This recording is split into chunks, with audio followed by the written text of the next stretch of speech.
kita harus tambah pintar. Jangan jadi orang yang mudah sebar-sebar, karena belum tentu itu berita benar. Kalau nggak ngerti, ayo belajar. Mulailah curiga jika sudah suruh-suruh. Sebarkanlah, hey, tunggu dulu. Periksalah kalimat, kok banyak tanda seru. Banyak huruf besar, mata gue jadi ngilu. Coba dicari beritanya dulu, mendingan begitu daripada keliru. Apa untungnya sebar kabar palsu, daripada nanti kamu yang malu. Cek dulu, daripada nanti kamu yang malu. Cek dulu, siapa tahu hoax. Yup. Hello,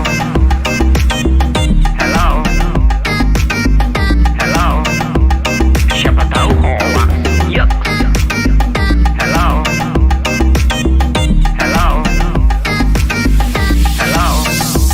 siapa tahu hoax. Hoax itu konten yang negatif, tujuannya itu ya provokatif. Paling cocok buat orang yang sensitif. Kalau ke gue ya gak efektif, tapi semua suka yang positif. Misalnya video yang inspiratif, meme yang lucu, itu juga sip. Positif, kreatif, dan produktif. Coba dicari beritanya dulu, mendingan begitu daripada keliru. Apa untungnya sebar kabar palsu, daripada nanti kamu yang malu. Cek dulu, daripada nanti kamu yang malu. Cek dulu, siapa tahu hoax. Yup. Hello,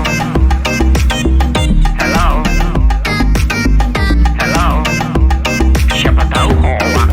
Yup. Hello,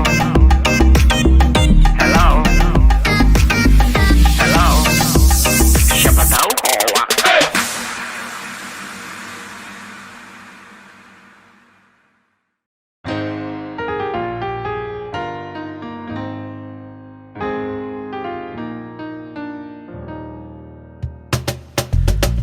Tolong aku melolong, baca sosmed bikin aku bengong. Banyak berita isinya bohong, bikin orang jadi saling menggonggong.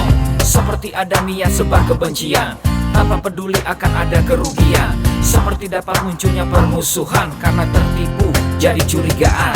Gue pernah baca hoax di sosmed, yang jadi merugikan tukang trompet. Katanya trompet bisa bikin kanker, trompet sih cuma bisa bikin bibir doer. Sylvester Stallone dibilang mati, Brad Pitt juga dibilang mati, Mr. Bean, Jackie Chan juga dibilang mati. Seneng banget doain orang mati. Harusnya ada etikanya bermain sosial media. Tak bisa asal mengirim tanpa dipikirin, bisa fatal akibatnya. Bersihkanlah udara kita dari kebencian.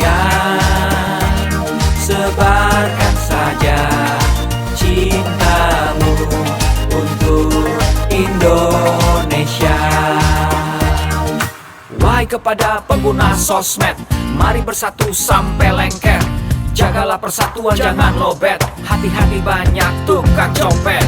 Hey, jangan sampai salah posting, bisa bikin orang jadi pusing. Cek dulu itu penting, jangan jadi cepat terpancing. Gue pernah takut salah minum, karena bahaya buat tulang sumsum. Hampir semua merek disebutkan, gara-gara itu gue kehausan. Gue tertipu isu PKI, katanya jutaan sudah dipersenjatai. Akibatnya gue keluar biaya, bikin persembunyian bawah tanah. Harusnya ada etikanya bermain sosial media. Tak bisa asal mengirim tanpa dipikirin, bisa fatal akibatnya. Bersihkanlah udara kita dari kebencian. Sebarkan saja cintamu untuk Indonesia. Bersihkanlah udara kita dari kebencian. Sebarkan saja cintamu untuk Indonesia.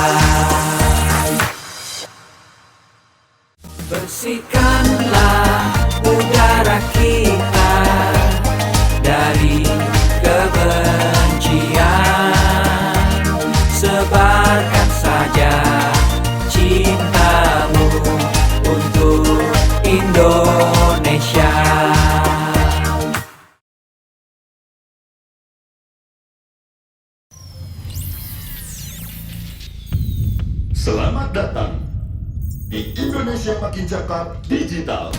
Langsung dari 34 provinsi, 514 kabupaten kota.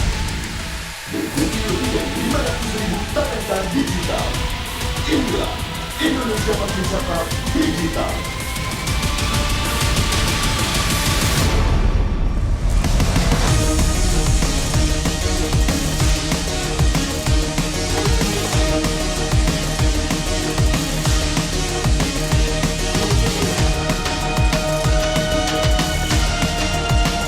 Saya luncurkan program literasi digital nasional hari ini.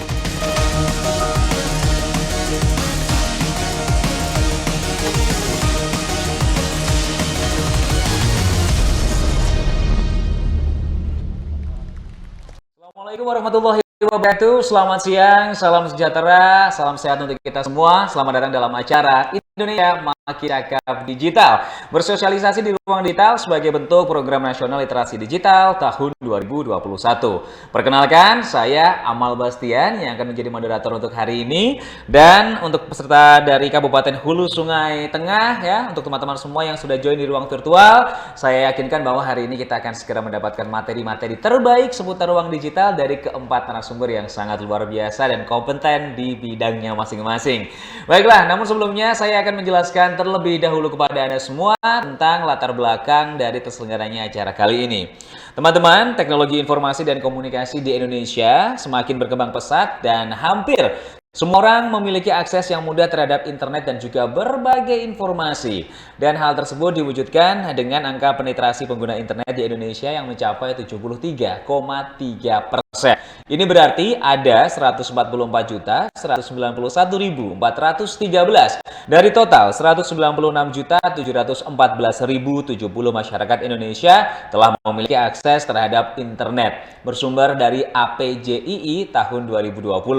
Nah, pesatnya perkembangan teknologi informasi dan komunikasi tersebut membuat Indonesia dinyatakan sebagai pasar ekonomi digital terbesar di Asia Tenggara bersumber dari laporan ekonomi si Google tahun 2020. Teman-teman, berangkat dari fakta tersebut, Presiden Republik Indonesia Joko Widodo menetapkan percepatan transformasi digital untuk mencapai Digital Nation sebagai salah satu visi utama dalam masa pemerintahannya yang kedua ini.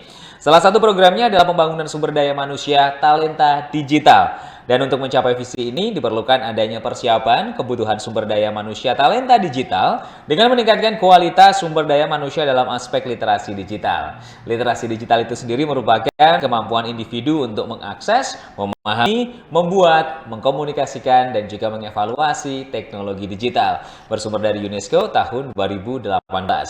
Teman-teman, sesuai dengan arahan visi Presiden di atas, maka Kementerian Komunikasi dan Informatika bersama dengan mitra jejaring GNLD Siberkreasi telah menyusun sebuah peta jalan literasi digital tahun 2021-2024 untuk meningkatkan partisipasi digital masyarakat, kemudian mendorong pengembangan ilmu pengetahuan masyarakat di bidang TIK dan digital, serta mendorong tingkat kecakapan transformasi digital dalam pemanfaatan teknologi baru ini. Nah, di dalam peta jalan ini dirumuskan 4 kerangka dalam menyusun kurikulum literasi digital, yaitu digital skills, kemudian digital ethics, digital safety, dan juga digital culture. Selanjutnya ada pula 3 kerangka program literasi digital yang disusun untuk materi dan topik kurikulum yang akan diajarkan ke masyarakat, yaitu digital society, digital economy, dan juga digital government. Kerangka ini kemudian diturunkan menjadi program literasi digital nasional yang bertujuan untuk membuat masyarakat cakap dalam menggunakan teknologi dan media digital di tingkat dasar, madya, dan mahir, serta tidak melupakan mereka yang berada di area inklusif. Teman-teman, oleh karena itu Kementerian Komunikasi dan Informatika, khususnya Direktorat Pemberdayaan Informatika, Direktorat Jenderal Aplikasi Informatika akan melaksanakan kegiatan literasi digital untuk peningkatan kemampuan dan pemahaman masyarakat dalam penggunaan teknologi informasi dan komunikasi atau TIK dan internet yang benar dan tepat.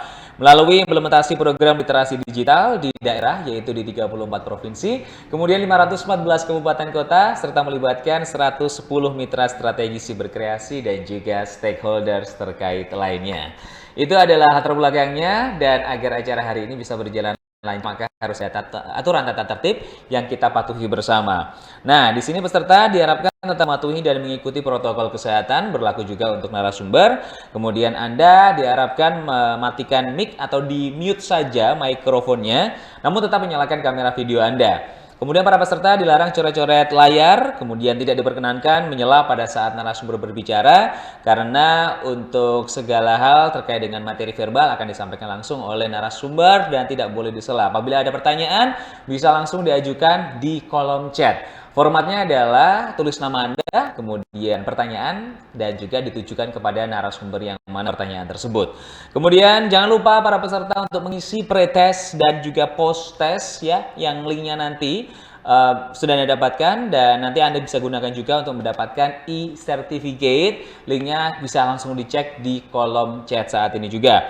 Dan untuk satu hal lagi, aplikasi Siberkreasi dapat kita download di App Store dan juga di Google Play. Itu saja untuk aturan tata tertibnya, semoga bisa dipatuhi bersama. Berikutnya kita akan segera menyanyikan lagu kebangsaan Indonesia Raya dalam format 3 stanza.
Bismillahirrahmanirrahim. Assalamualaikum warahmatullahi wabarakatuh. Salam sejahtera bagi kita semuanya. Shalom, Om Swastiastu, Namo Buddhaya, salam kebajikan. Yang saya hormati para Menteri Kabinet Indonesia Maju, para Gubernur, Bupati, dan Wali Kota di seluruh tanah air Indonesia, hadirin dan undangan yang berbahagia. Pandemi membuka kesempatan luas bagi kita untuk melakukan transformasi digital secara besar-besaran.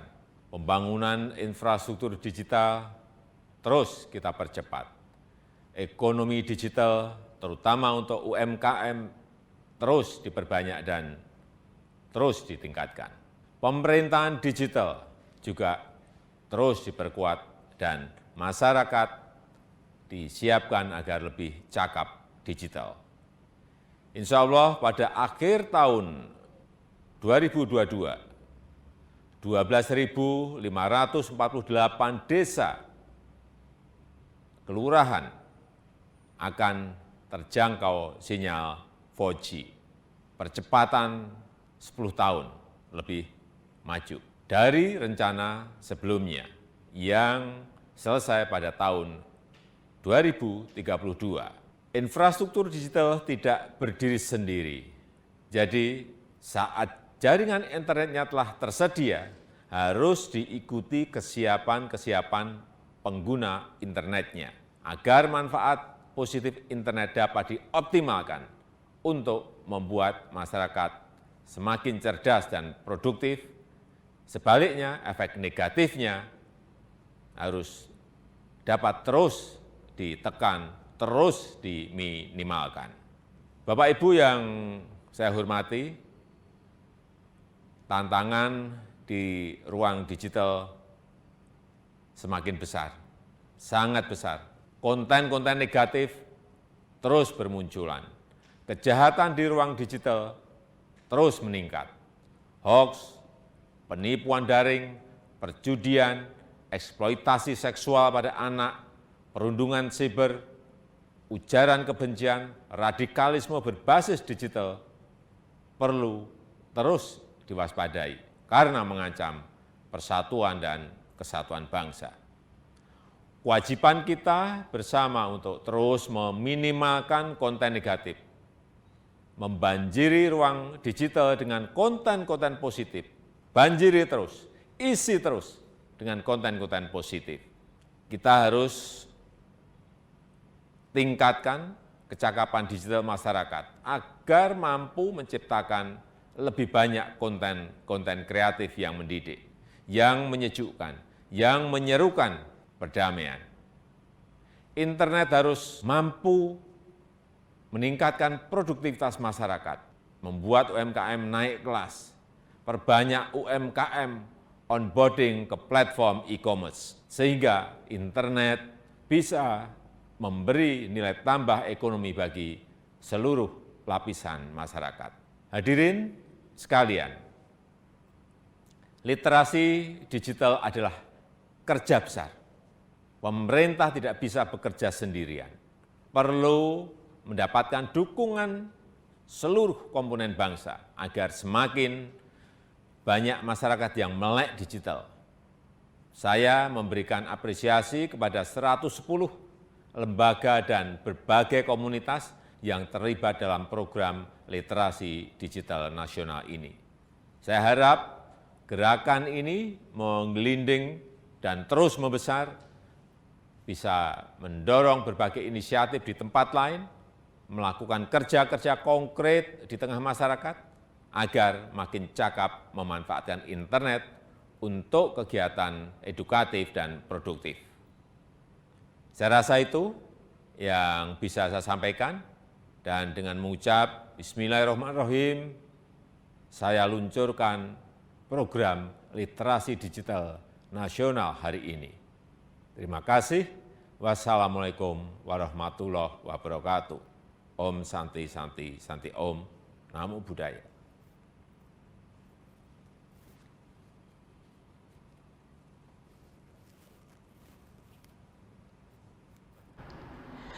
Terima kasih Presiden Republik Indonesia untuk arahannya, dan berikutnya kita akan segera menyimak bersama untuk penyampaian keynote speech oleh Direktur Jenderal Aplikasi Informatika Bapak Samuel Abrijani Papan BSC, dan juga dilanjutkan dengan penyampaian keynote speech dari Bupati Hulu Sungai Tengah Bapak Haji Aulia Oktaviandi ST MAPEPCOM. Kami akan silakan Anda, silakan. Pastikan kita selalu menerapkan protokol kesehatan dengan menggunakan masker, menjaga jarak, dan selalu cuci tangan. Assalamualaikum warahmatullahi wabarakatuh. Salam sejahtera bagi kita semua. Om Swastiastu, Namo Buddhaya, salam kebajikan. Rekan-rekan yang saya hormati, puji syukur kita panjatkan kehadirat Tuhan Yang Maha Esa. Atas berkat dan rahmatnya, kita dapat berkumpul secara virtual dalam keadaan sehat di tengah situasi pandemi COVID-19. Semoga kita semua senantiasa dilimpahi dengan kesehatan dan damai sejahtera dalam upaya kita melawan pandemi COVID-19. Menjadi kebanggaan tersendiri bagi saya untuk membuka acara ini, di mana acara ini merupakan sebuah kegiatan yang diadakan oleh Kementerian Kominfo bekerjasama dengan Cyber Kreasi di bawah kerangka program literasi digital. Sebagaimana yang telah kita ketahui bersama, kehadiran pandemi dan pesatnya perkembangan teknologi telah mengubah cara kita beraktivitas dan bekerja. Kehadiran teknologi sebagai bagian dari kehidupan masyarakat inilah yang semakin mempertegas bahwa kita sedang menghadapi era disrupsi teknologi. Untuk menghadapi hal tersebut, kita semua harus mempercepat kerjasama kita dalam mewujudkan agenda transformasi digital Indonesia. Rekan sekalian yang berbahagia, salah satu pilar penting dalam mendukung terwujudnya agenda transformasi digital adalah menciptakan masyarakat digital, di mana kemampuan literasi digital masyarakat memegang peranan penting di dalamnya. Sebagai tingkat paling dasar, kemampuan literasi digital merupakan kemampuan yang paling krusial dalam menghadapi perkembangan teknologi saat ini untuk mewujudkan masyarakat Indonesia yang tidak hanya mengenal teknologi, namun juga cermat dalam menggunakannya. Pada tahun 2020, Kementerian Kominfo bersama Kata Data melakukan survei status literasi digital nasional, mengacu pada kerangka literasi digital milik UNESCO. Kajian tersebut menunjukkan bahwa indeks literasi digital Indonesia ada pada angka 3,47 dari skala 1 sampai 4. Di mana hal itu menunjukkan bahwa indeks literasi digital kita hanya ada pada sedikit di atas tingkat sedang, namun belum mencapai tingkat baik. Untuk mencapai tingkat literasi yang baik, pemerintah tidak dapat bekerja sendiri. Kementerian Kominfo bersama Cyber Kreasi dan berbagai stakeholder terus berupaya mengadakan berbagai kegiatan untuk meningkatkan kemampuan literasi digital masyarakat Indonesia, dan salah satunya adalah yang sedang rekan-rekan sekalian ikuti sekarang. Rekan-rekan yang saya hormati, dalam menghadapi perkembangan teknologi yang sangat cepat, literasi digital merupakan kunci dan fondasi utama harus kita semua miliki. Pemerintah dalam hal ini, Kementerian Kominfo, bersama dengan Cyber Kreasi berkomitmen akan terus melakukan upaya meningkatkan literasi digital masyarakat lewat berbagai macam inisiatif kegiatan. Adanya berbagai inisiatif kegiatan literasi digital diharapkan dapat memfasilitasi dan semakin mendorong terwujudnya masyarakat digital Indonesia. Keadaan normal yang baru, baik sekarang maupun pasca pandemi, akan mempercepat proses digitalisasi di berbagai lini kehidupan kita.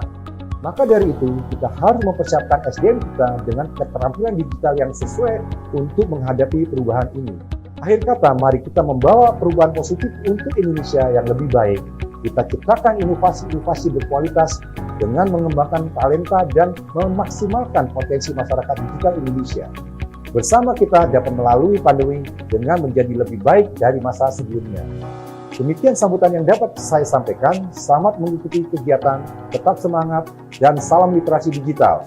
Wassalamualaikum warahmatullahi wabarakatuh. Om Santi Santi Santi Om.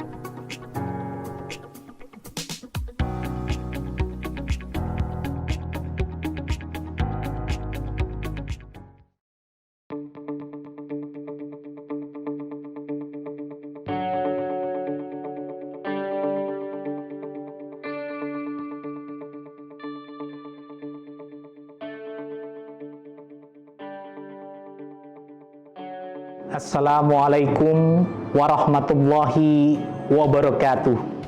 Sesuai dengan arahan visi Presiden Kementerian Komunikasi dan Informatika bersama mitra jejaring Gerakan Nasional Literasi Digital, Siberkreasi telah menyusun sebuah peta jalan literasi digital tahun 2021 sampai 2024 untuk meningkatkan partisipasi digital masyarakat, mendorong pengembangan ilmu pengetahuan masyarakat di bidang teknologi dan informatika komputer dan digital, serta mendorong tingkat kecakapan transformasi digital dalam pemanfaatan teknologi baru.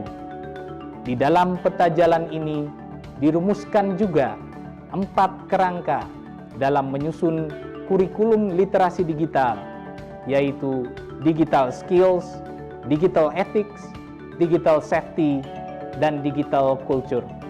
Untuk mencapai target masyarakat yang cakap digital, diadakan acara secara serentak selama 7 bulan pada tahun ini yang telah dimulai sejak tanggal 20 Mei dengan dilakukannya kick-off atau pembukaan oleh Bapak Presiden serta Menteri Komunikasi dan Informatika demi tercapainya atas pengetahuan dan kecakapan untuk menggunakan media digital, alat-alat komunikasi, atau jaringan dalam menemukan, mengevaluasi, menggunakan, membuat informasi, dan memanfaatkannya secara sehat, bijak, cerdas, cermat, tepat, dan patuh hukum dalam rangka membina komunikasi dan interaksi dalam kehidupan sehari-hari, sehingga dapat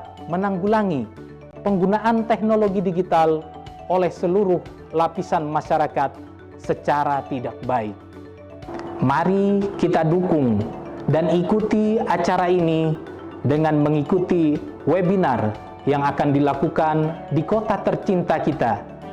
Dengan ini, saya, Haji Aulia Oktaviandi, ST MApkom, Bupati Hulu Sungai Tengah, membuka acara webinar literasi digital di Kabupaten Hulu Sungai Tengah dan berharap dapat diikuti oleh seluruh masyarakat di wilayah Kabupaten Hulu Sungai Tengah. Mari kita wujudkan Kabupaten Hulu Sungai Tengah makin cakap digital. Wassalamualaikum warahmatullahi wabarakatuh.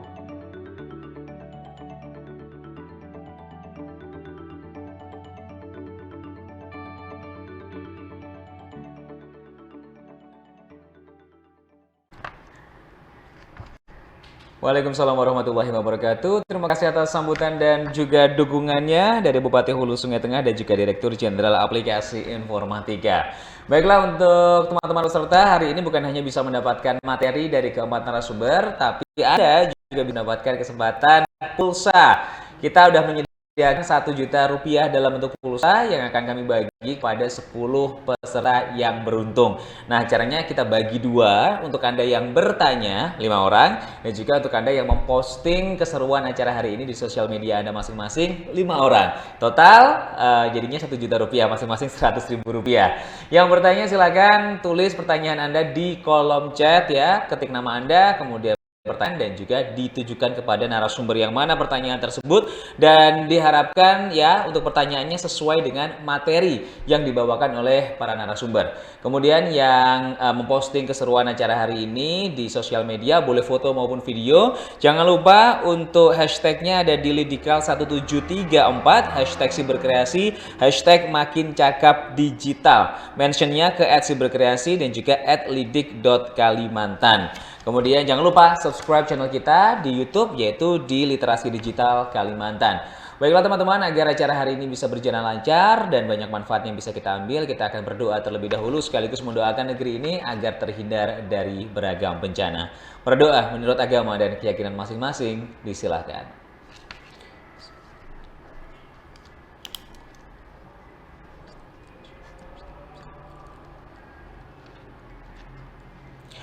Terima kasih atas partisipasinya dan berikutnya kita akan langsung menuju ke materi pertama. Tema besar yang kita angkat untuk hari ini adalah sebarkan kebaikan dengan literasi digital. Subtema kecakapan digital, tren usaha dan pekerjaan di dunia digital akan disampaikan oleh Regional Business Leader APEC of Honeywell, kemudian beliau juga CEO PT Ragam Indonesia. Kita langsung berjumpa dengan Mas Alexander Dimas. Mas Alex, silakan.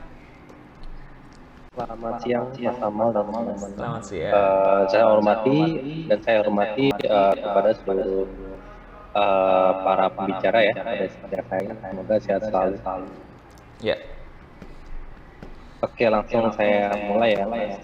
silakan Mas. Ya, selamat siang teman-teman sekalian. Di sini perkenalkan nama saya Alexander Dimas. Saya memiliki background seorang pekerja swasta dari perusahaan Amerika dan sebagai wirausaha juga yang dimana memiliki startup bergerak di bidang financial technology.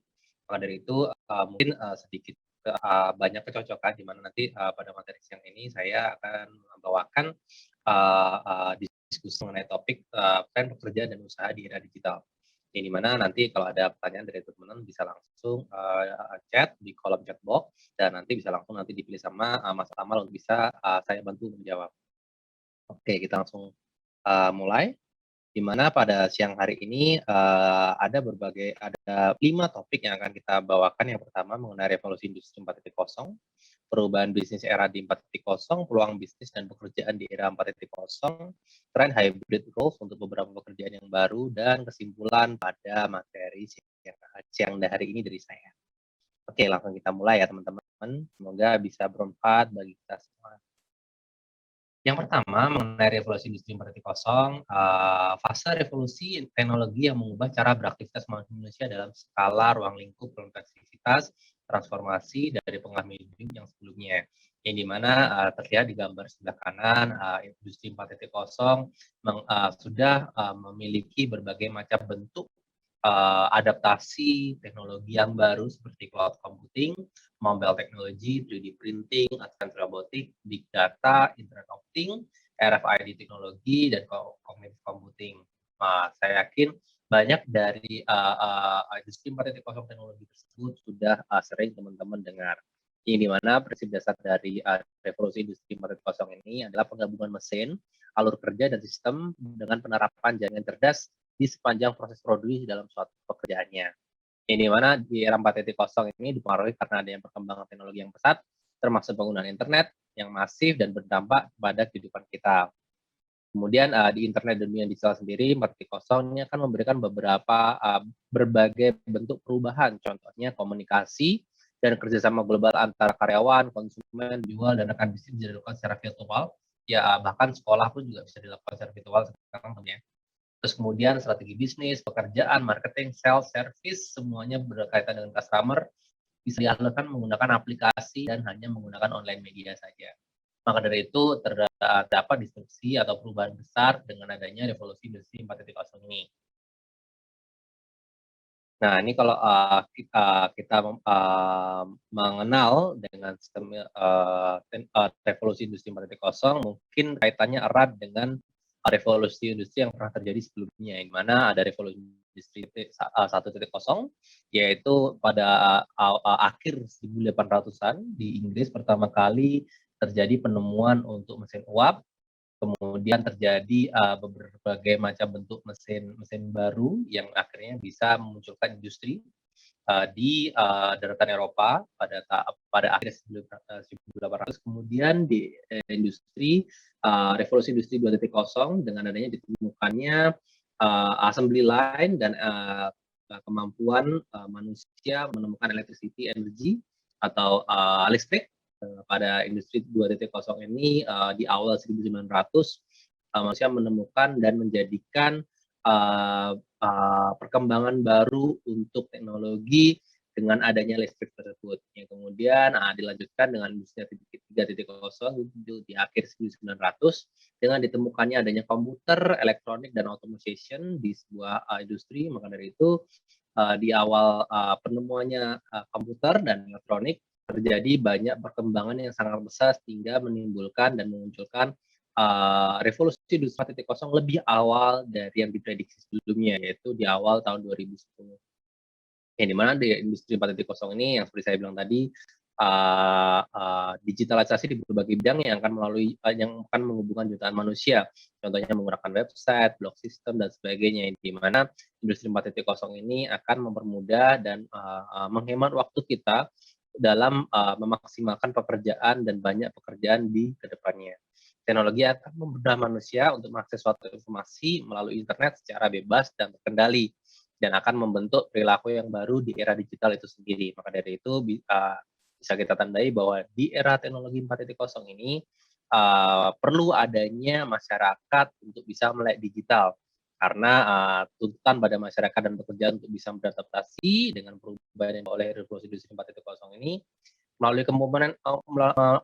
kemampuan yang tidak dapat dilakukan oleh mesin atau robot. Maka dari itu penting teman-teman untuk bisa kita mulai memikirkan bagaimana kita bisa berperan dan bersaing dengan adanya mesin dan robot di era industri 4.0 ini.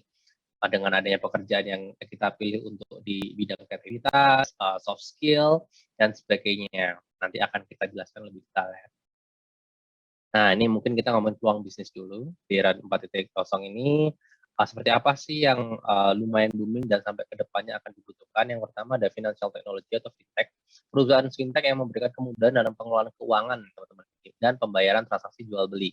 Contohnya mungkin teman-teman sudah sering dengar, yang dimana fintech sendiri dibagi ke 9 kelompok bentuk perusahaan. Yang pertama perusahaan blockchain, perusahaan payment, perusahaan exchange, research, digital money, online banking, investment, dan crowdfunding. Maka itu banyak sekali kita temuin atau mungkin kita googling, fintech itu keluarnya banyak banget teman-teman perusahaannya, karena dari setiap kategori fintech memiliki 9 kategori itu tadi, yang dimana difokuskan untuk mempermudah terhadap pengelolaan keuangan kita. Terus kemudian ada SaaS, software as a service, mungkin ini udah kita gunakan di awal 2010, yang dimana penggabungan antara network, database, PC, mobile, dan apps, aplikasi, yang contohnya bisa kita lihat dari penggunaan sistem payroll perusahaan, sistem absensi, software akuntansi, dan sebagainya. Itu adalah bentuk dari peluang bisnis yang akan kedepannya masih akan terus dibutuhkan dengan adanya SaaS ini sendiri. Yang selanjutnya adanya cloud hosting, yang mungkin teman-teman juga sering pakai ini di Google Drive atau mungkin di Microsoft Azure dan sebagainya, yang dimana semua penyimpanan tidak memerlukan hard drive atau device tertentu dengan harga yang mahal. Dengan hanya modal 10.000 sampai 20.000 kita bisa mendapatkan berpuluh-puluh terabytes yang bisa kita upload dan download secara gratis, dan penyimpanannya pun lebih aman daripada kita menggunakan hard drive sendiri. Nah, itu adalah peluang bisnis baru buat teman-teman untuk bisa memulai bisnis cloud sendiri. Mungkin bisa dicontoh seperti Amazon Web Services, Microsoft Azure, VMware, terus kemudian Google Cloud itu sendiri adalah bentuk dari cloud hosting bisnis yang udah kita temui. Namun tidak menutup kemungkinan untuk cloud hosting ini kedepannya pasti akan lebih besar, dan kemungkinan opportunity menjadi lebih besar juga peluangnya, teman-teman. Terus kita lanjut. Peluang pekerjaannya nih teman-teman. Nih kalau tadi udah peluang bisnis, sekarang peluang pekerjaan. Bagi teman-teman yang ingin menjadi employee sebuah perusahaan, mungkin bisa memikirkan dari tiga pekerjaan ini. Yang pertama ada yang online bisnis, minim promosi, door to door, mengurangi biaya operasional, caranya pembayaran mudah, dan sebagainya. Maka dari itu online bisnis bisa menjadikan salah satu bentuk peluang pekerjaan teman-teman yang akan bisa digelutin dan ditekunin di era 4.0 ini, yang dimana bisa menjadi dropshipper, reseller, dan kemudian berbisnis di e-commerce atau marketplace. Dengan adanya tidak membutuhkan banyak modal, tapi kita bisa jualan di sana, teman-teman. Selanjutnya ada digital marketing, sosial media spesialis, yang mungkin sering kita temui dengan kata-kata SEO, sosial media marketing, email marketing, Google Analytics, dan konten kreator. Ini mungkin teman-teman yang suka menjadi YouTuber, menjadi vlogger, mungkin bisa mengarahkan fokus pekerjaannya untuk digital marketing, sosial media spesialis ini, teman-teman. Saya rasa sampai hari ini bahkan kita masih sangat menjumpai kurangan adanya konten kreator dan marketing SEO yang baik, yang memunculkan banyak peluang ke depannya juga untuk bisa kita tekuni pekerjaan ini. Selanjutnya adanya online freelance teman-teman, yang mungkin seluruh pekerjaan sekarang bebas dilakukan di mana saja secara online atau virtual di era digital ini. Bisa contohnya seperti pengajar kursus, konten kreator, trader saham, programmer, konsultan, dan sebagainya. Maka dari itu bisa kita lihat bahwa online freelance ini tidak menutup kemungkinan buat teman-teman yang ingin menggabungkan, contoh saya ingin jadi konten kreator, saya juga jadi fotografer, gitu, saya juga bisa jadi trader saham, bisa langsung dilakukan secara berbarengan dalam satu waktu, yang dimana mungkin dari sisi cuan dan profitnya menjadi lebih tinggi untuk teman-teman sendiri, karena semua pekerjaan dilakukan secara online dan freelance, seperti itu.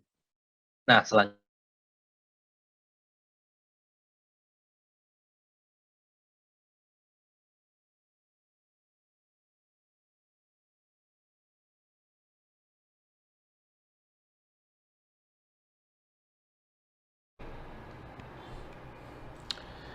Mas Alexander Dimas, bagaimana? Ini sepertinya tersendat karena masalah teknis. Ya, kami masih berusaha untuk mengkoneksikan kembali teman-teman peserta. Mohon kesabarannya dan sambil mendengarkan dan juga membaca yang sudah ada di layar monitor teman-teman. Mulai saat ini juga silakan apabila ada pertanyaan bisa langsung diajukan ke narasumber pertama ini, nanti dilanjutkan kepada narasumber berikutnya. Sekali lagi untuk formatnya, jangan lupa ketik nama Anda, kemudian pertanyaan, dan juga pertanyaannya sesuai dengan narasumber dan ditujukan kepada narasumber yang mana. Oke, kami baru mendengar kabar bahwa kita terputus ya koneksinya dengan Mas Alexander Mas, dan mungkin nanti bisa saya arah langsung menuju ke segmen Q&A, segmen tanya jawab, menjawab pertanyaan dari Anda semua.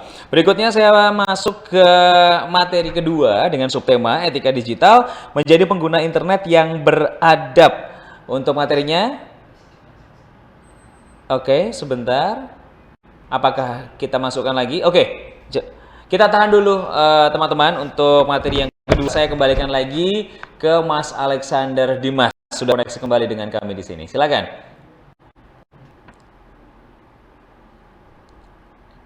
Mas Alexander Dimas bisa langsung mengambil alih untuk materi. Iya, silakan Mas. Bisa dilanjutkan. Ya. sorry mas, wifi-nya mati. No problem. Oke. Oke, kita lanjut teman-teman. Sorry sebelumnya. Oke, dari Kominfo sendiri sudah menemukan berbagai bentuk peluang pekerjaan kedepannya sebanyak banyak. Yang saya jelaskan sebelumnya adanya event planner, consulting, gamers ya, yang mau jadi gamers, menjadi sosial media spesialis, SEO spesialis, dan content creator nih, yang mungkin kedepannya bakal lebih banyak lagi peluang untuk menjadi content creator. Maka dari itu, yang seperti yang sebelumnya juga nih, adanya kan hybrid roles teman-teman ya, di mana penggabungan dalam suatu pekerjaan bebarengan yang akhirnya memunculkan peran tasking yang seperti saya bilang tadi.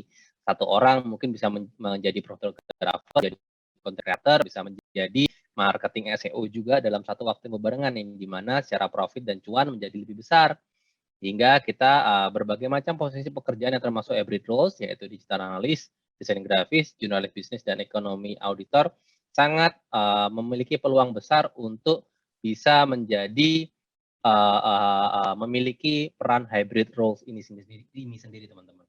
Maka dari itu coba kita pelajarin secara bareng-bareng, kita passionate di pekerjaan seperti apa, dan kita bisa menggabungkan jenis pekerjaannya seperti apa nih teman-teman. Akhirnya kita bisa mendapatkan cuan atau uang secara halal dan lebih maksimal lagi nantinya.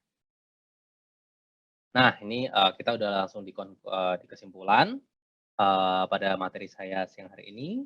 Dari data BPS, Badan Statistik Negara, Januari 2021 sekitar 2,5 juta jiwa menjadi pengangguran teman-teman karena pandemi.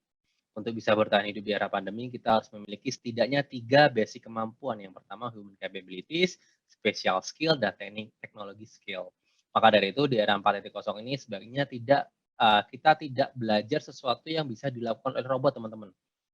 Karena manusia tidak akan bisa mengalahkan robot, maka dari itu penting kita memiliki kreativitas, penting kita memiliki unsur-unsur kreativitas dan inovasi yang bisa kita terapkan dalam pekerjaan kita, dalam memilih pekerjaan juga tentunya, yang akhirnya membuat teknologi yang akhirnya kita bisa membuat dan memudahkan teknologi untuk melakukan pekerjaan serta memberikan kemudahan dalam pemanfaatannya teknologi tersebut. Nah, ini kalau dari saya tagline-nya never ending creativity, improve soft skill, dan kita tidak akan kalah dengan adanya robot ke depannya, teman-teman. Sekian dari saya, nanti kalau ada pertanyaan bisa langsung di kolom chat box, ini ada pertanyaan bisa langsung tanya.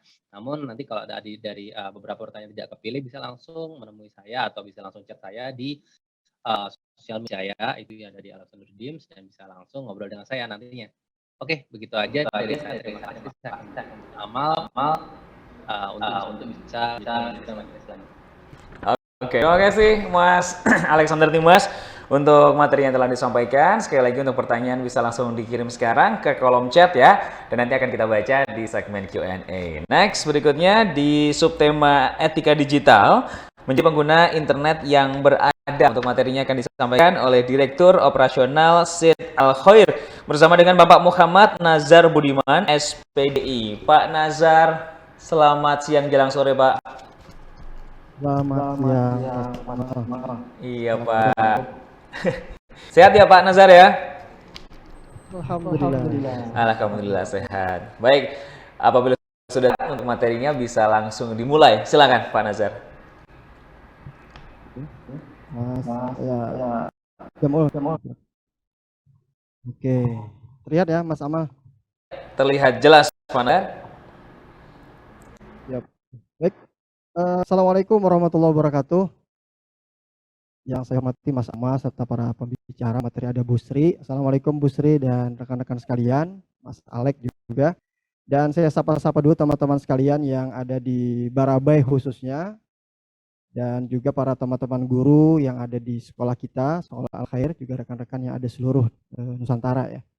Baik, perkenalkan nama saya Muhammad Nazar Budiman. Saya aktivitas sehari-hari di Sekolah Islam Terpadu Al-Khair, tempatnya di Barabai, dan hari ini saya coba menyampaikan ya, sharing seputar tentang etika dalam berliterasi digital hari ini. Nah, mudah-mudahan ini bisa menjadikan pencerahan buat teman-teman dan buat saya pribadi ya. Baik, next. Nah, etika atau adab berliterasi ya. Jadi hari ini kita namanya menjadikan menjadi pengguna internet yang beradab. Mungkin teman-teman kita pernah menghafal ya, bahkan kita sudah kenal dalam sila yang kedua, kemanusiaan yang adil dan beradab ya. Nah, itu tentunya teman-teman sudah dari dulu sudah melihat ya, bahwa kita sering misalnya di sekolah ada makan, ada minum. Nah, tentunya dalam berliterasi juga kita perlu adanya aturan atau adab ya dalam beretika di literasi, tentunya di dunia digital hari ini.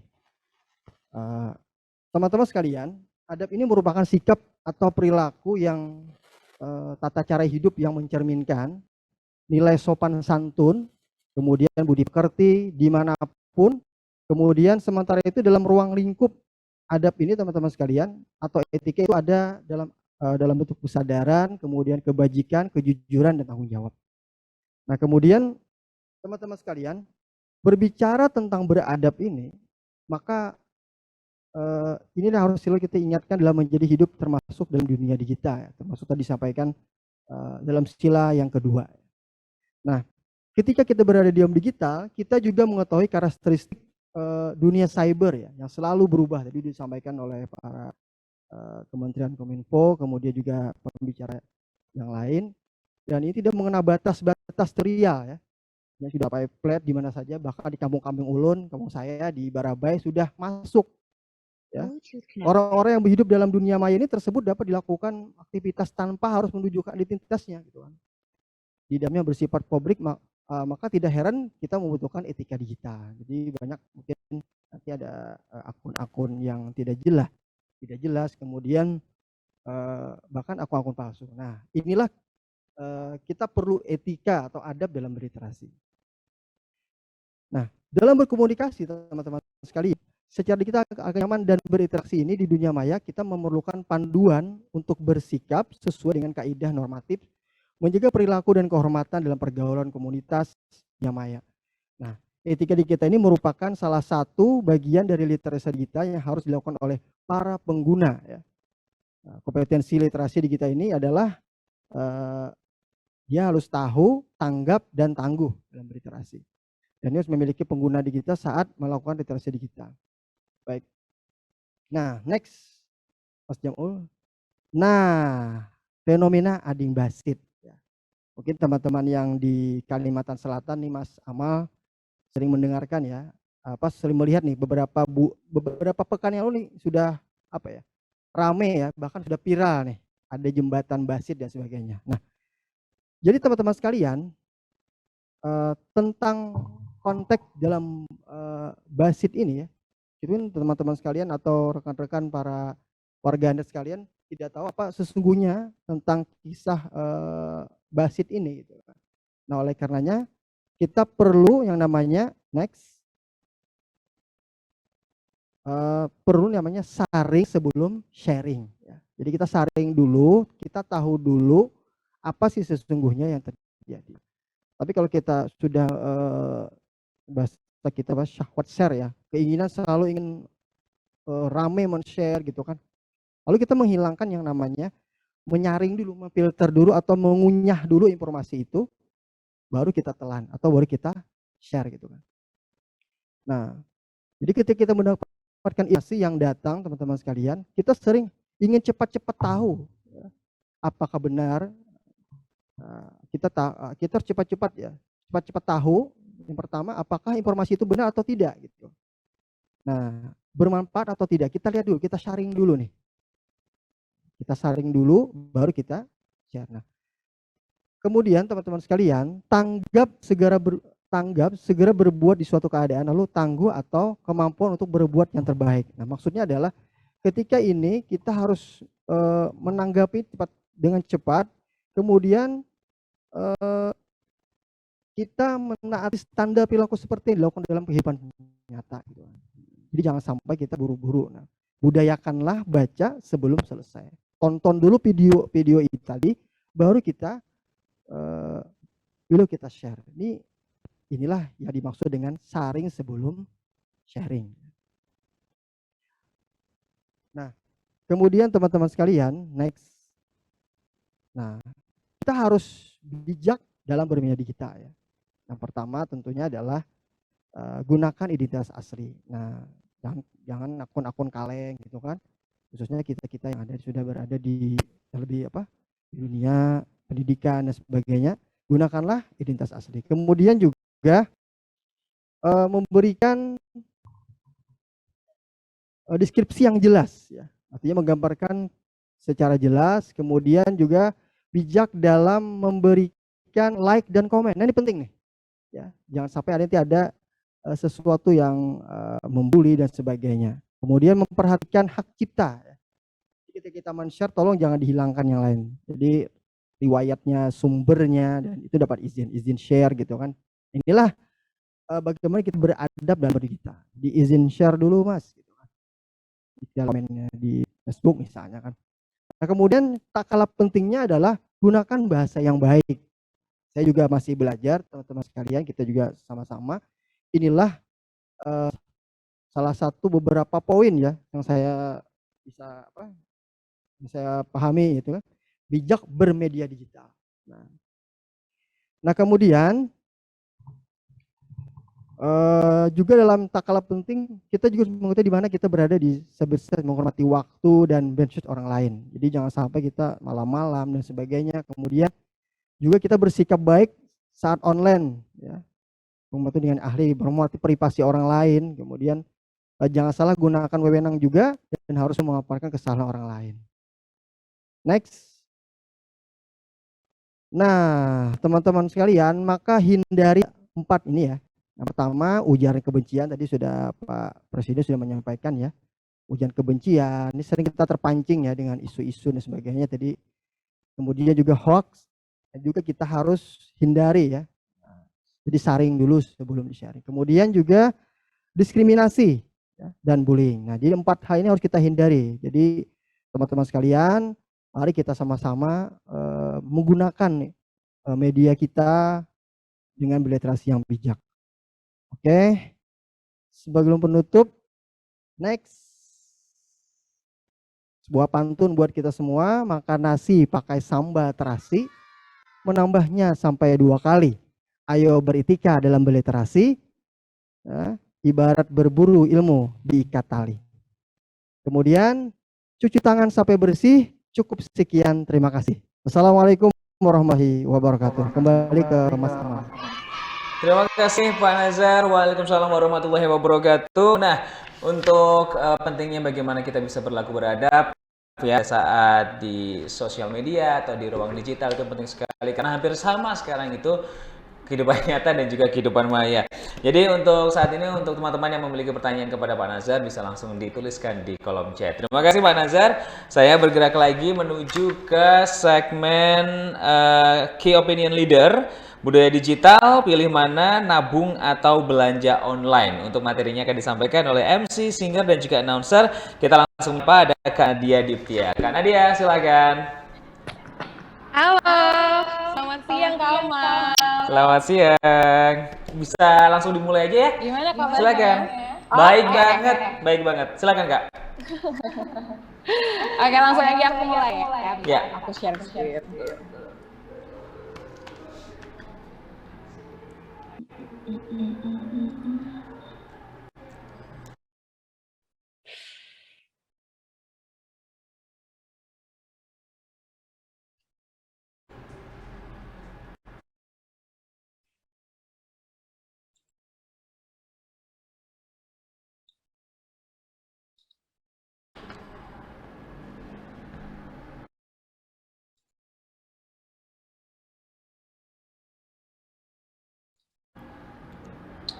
Oke, baik. Terima kasih untuk waktunya Kak Amal dan terima kasih juga untuk kesempatannya teman-teman dari Kalimantan.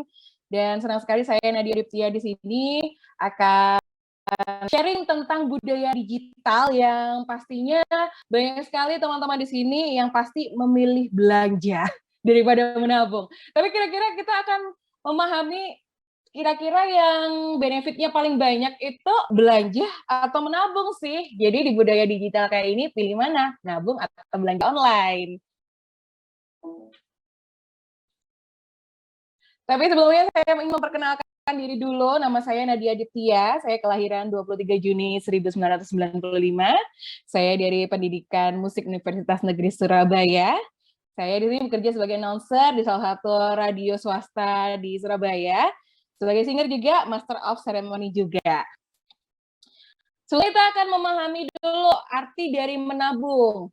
Jadi menabung itu adalah menyisihkan sebagian uang atau pendapatan untuk disimpan, teman-teman ya. Dan macam-macam menabung, itu bisa menabung di rumah, menabung di sekolah, atau menabung di bank. Jadi sesuai dari kemampuan teman-teman dan sesuai dari mobilitas teman-teman, kira-kira yang paling menguntungkan itu yang mana sih? Apakah menabung di rumah, menabung di sekolah, atau menabung di bank? Nah, kalau untuk umumnya, jenis-jenis tabungan di Indonesia, ini ada beberapa. Yang pertama ada tabungan konvensional. Itu adalah tabungan yang biasa kita tabung di bank-bank, jadi yang kita setor, terus kita bisa tarik lagi. Terus yang kedua ada tabungan berjangka. Kalau tabungan berjangka ini ada waktunya teman-teman. Ketika kita mau menabung, kita nggak bisa langsung ngambil. Jadi harus ada jangka waktu beberapa bulan atau beberapa minggu sesuai dari perjanjian banknya masing-masing. Baru kita bisa ambil untuk tabungan berjangkanya. Yang ketiga, tabungan anak pastinya. Ini biasanya kalau yang udah punya anak atau yang mau berencana punya anak, boleh dimulai dari sekarang untuk tabungan anak karena nantinya akan bisa digunakan untuk biaya kuliahnya, biaya kesehatannya, untuk masa depan anak pastinya. Yang keempat ada tabungan haji. Tabungan haji di sini adalah tabungan di mana kita akan berencana untuk naik haji pastinya. Kita harus nabung dulu sebelumnya atau mungkin untuk orang tua biasanya ya kita tabungkan untuk tabungan hajinya dan pastinya ini juga akan ada jangka waktunya teman-teman. Yang kelima adalah tabungan giro. Di sini tabungan giro itu adalah tabungan yang biasa digunakan oleh para pebisnis. Seperti itu teman-teman ya. Jadi tabungan dalam jumlah besar. Yang terakhir ada tabungan investasi. Ini macam-macam, bisa berinvestasi untuk rumah, saham, dan lain-lain. Selanjutnya, kita akan membahas tentang manfaat menabung. Pastinya banyak sekali di sini teman-teman ya untuk manfaat menabung. Yang pertama, mengajarkan hidup lebih hemat. Nah, di sini kita juga bisa belajar gimana memanage uang kita, terus gimana cara memanfaatkan uang kita dengan lebih baik lagi. Yang kedua, melatih hidup lebih sederhana. Dengan menabung, kita pastinya akan, kalau orang Jawa itu bilangnya ngeman-ngeman gitu loh, akan mempertimbangkan lagi untuk uang kita yang akan dibelanjakan itu kan mendingan nabung sih daripada belanja, seperti itu. Akan melatih kita untuk hidup lebih sederhana lagi. Yang ketiga, mempunyai cadangan uang bila ada kebutuhan mendesak. Nah, ini yang perlu dipahami, apalagi pandemi seperti ini ya, kita nggak minta juga kalau misalnya kita tertimpa musibah, sakit, atau apapun itulah yang misalnya butuh uang lebih daripada hasil yang kita punya tiap bulannya. Jadi ini sangat bermanfaat sekali kalau kita punya kebutuhan mendesak, teman-teman ya. Yang selanjutnya, untuk membeli barang yang kita inginkan. Pasti kita punya goals di hidup kita, nantinya kepengen beli rumah, beli mobil, atau kepengen nikah mungkin. Nah, ini bisa salah satunya dipergunakan untuk membeli apa yang kita inginkan. Lanjut, memenuhi biaya segala kebutuhan. Manfaat menabung lainnya, ketika kita sudah punya tabungan, kita akan bisa memenuhi segala kebutuhan dan segala yang kita inginkan, teman-teman. Next, untuk masa depan yang lebih baik pastinya. Kita punya tabungan, kedepannya kita tidak akan repot-repot, tidak akan bingung-bingung kalau kita membutuhkan uang yang lebih. Lanjut, kerugian kalau misalnya kita tidak punya tabungan. Apa sih, Nat, kerugiannya? Pastinya juga ada dong kalau kita nggak punya tabungan. Yang pertama, kita nggak punya uang cadangan. Ketika kita butuh sesuatu yang urgent, yang mepet, atau yang mungkin mendesak, nah kita nggak punya itu, teman-teman. Akhirnya ujung-ujungnya apa? Ngutang. Daripada ngutang, mendingan nabung, kayak gitu. Lanjut, tidak dapat mengontrol keuangan. Kalau kita tidak punya tabungan, belanjanya ya los-los aja, nggak ada yang kita pegang, nggak ada goals yang kita inginkan. Jadi mendingan nabung aja daripada nggak bisa ngontrol keuangan kita. Selanjutnya, tidak mempunyai pegangan ketika pensiun. Nah, ini juga penting sekali, teman-teman ya. Kita juga ingin masa tua kita nanti, dan semua orang juga pasti tua, nggak hanya bergantung dengan anak cucu kita, tapi kita juga malah bisa ngasih anak cucu kita dengan memulai menabung sejak muda atau sejak dini, seperti itu.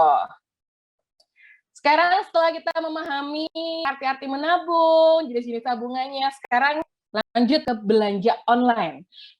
Belanja online adalah kegiatan pembelanjaan yang dilakukan melalui media internet. Nah, di sini ada beberapa platform belanja online di Indonesia yang pastinya teman-teman sendiri juga. Nah, dia yakin pasti punya salah satu aplikasi yang ada di sini, ada di handphonenya. Itu udah pasti di seluruh Indonesia. Nggak mungkin nggak, apalagi yang udah pakai smartphone ya.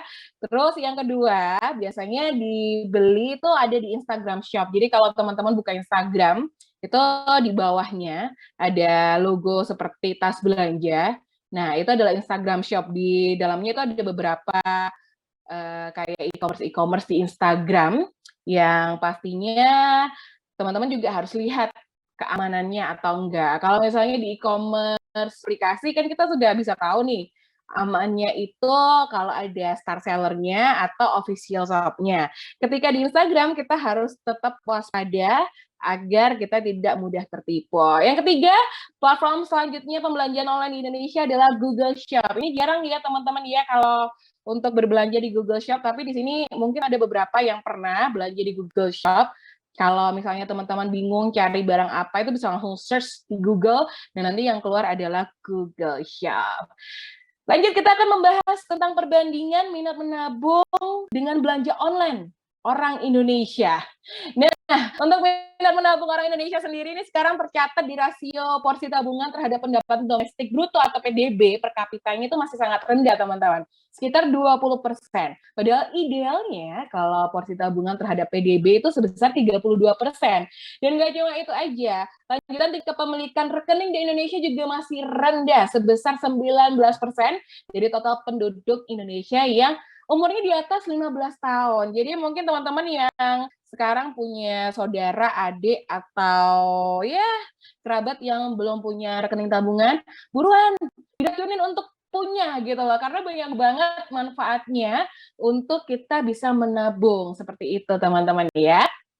Kalau untuk minat online-nya di Indonesia, belanja online sendiri, hasil pengolahan lokadata.id atas survei sosial ekonomi nasional, itu dari tahun 2019 aja, Indonesia ini udah mencapai 116 juta. Dan sekitar 13%-nya atau 15 juta penduduk, itu bilang kalau mereka suka berbelanja menggunakan internet.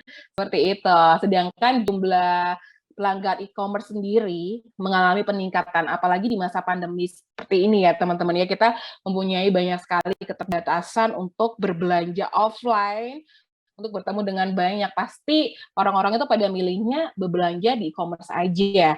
Peningkatannya itu sampai 38,3%. Udah dimulai dari 2020. Nah, 2021 ini Nadia yakin pasti lebih banyak lagi. Ini nih, Nadia bakal kasih tips gimana sih cara mengontrol agar kita itu bisa menabung dengan baik dan pastinya kita punya goals di hidup kita tanpa harus menghambur-hamburkan uang kita. Yang pertama cara mengontrolnya adalah berhenti berlangganan dari semua email promosi. Ini teman-teman ya harus diingat kalau misalnya kita ingin menabung, kita punya goals besar di masa depan, kita pasti ada yang dikorbankan, yaitu berhenti berlangganan dari semua email promosi. Karena sekalinya kita ngecek, oh aduh ini ada 10-10 nih habis gini, ada 11-11, langsung buru-buru ambil tabungan, belanja gitu. Kalau misalnya masih dalam porsi normal dan memang itu harganya masih masuk akal teman-teman, silahkan kalau misalnya ada rezeki lebih. Tapi ketika sudah tidak ada rezeki lebih, uang pas-pasan, kita ngotot akhirnya berhutang di pay letter, itu jangan sampai ya, amit-amit. Lanjut, blokir akses ke situs belanja online yang sering kamu kunjungin. Ini juga penting kalau misalnya memang udah ada niatan untuk menabung, ini mungkin jadi salah satu alternatif teman-teman ya untuk memblokirnya. Nggak harus lamanya, sementara aja. Kalau nanti uangnya udah kekumpul buat apa yang dipengen, boleh di-unblock lagi. Lanjut, yang paling gampang, nggak usah unblock, nggak usah berhenti berlangganan email, langsung aja hapus aplikasinya. Ini mungkin agak berat teman-teman ya, tapi kalau kita kepengen udah niatan untuk menabung untuk masa depan, boleh dicoba untuk menghapusnya. Cobalah sebulan, 2 bulan gitu, pasti akan ada hasil yang kita peroleh. Yuk, cari alternatif hiburan yang tidak menguras kantong. Nah, agar kita tidak bolak-balik buka e-commerce, mungkin kita harus cari yang namanya kegiatan lain yang lebih bermanfaat, lebih positif gitu, agar kita tidak menguras kantong kita. Dan mungkin tadi ingetin, orang-orang terdekat kita yang terakhir nih. Jadi mungkin suaminya, adiknya, atau pacarnya bisa minta tolong, nanti tolong ya kalau misalnya aku hilaf belanja lagi, tolong diingetin. Seperti itu teman-teman ya. Nah ini dia patut quote untuk teman-teman semua yang ada di sini. Jangan menabung apa yang tersisa, tapi habiskan apa yang tersisa setelah menabungnya. Seperti itu. Sekian dan terima kasih dari Nadia. Jadi pilih mana nih, menabung atau belanja online? Itu balik lagi dari teman-teman. Tadi Nadia udah jelaskan untuk benefitnya apa aja dari menabung dan juga belanja online. Semoga bisa lebih bijak lagi untuk kedepannya. Dan pastinya untuk teman-teman yang mungkin punya pertanyaan, boleh langsung aja ke kolom komentar ya. Dan kita balik lagi untuk ke Kak Amal Bastian selanjutnya. Terima kasih Kak Nadia. Mungkin pertanyaan saya buat kamu Kak, apakah sudah dibayar pay letternya? Ingat jatuh tempo tanggal 5 Oktober tiap bulan. Siap. Oke, thank you untuk Kak Nadia semakin menampar saya dengan materinya ya Tuhan. Harus bayar ini itu khususnya untuk tagihan-tagihan belanja online. Semangat ya para pejuang rupiah. Dan pejuang Harbolnas. Next, kita akan menuju ke materi keempat. Untuk subtemanya adalah keamanan digital, tips dan pentingnya internet sehat. Untuk materinya akan disampaikan oleh seorang guru. Kita berjumpa dengan Ibu Sri Mujayati. Ibu Sri, selamat sore. Assalamualaikum.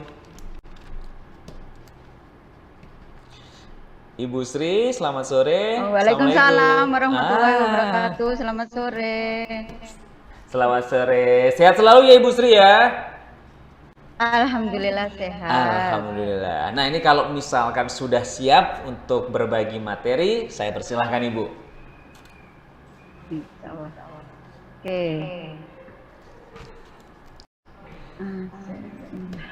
Bentar ya. Ya. Saya share screen dulu. Boleh. Ya. Oke. Udah ya. Boleh di full screen, Ibu? Oh, ini di full screen ya. Iya, siap. Oke. Oke,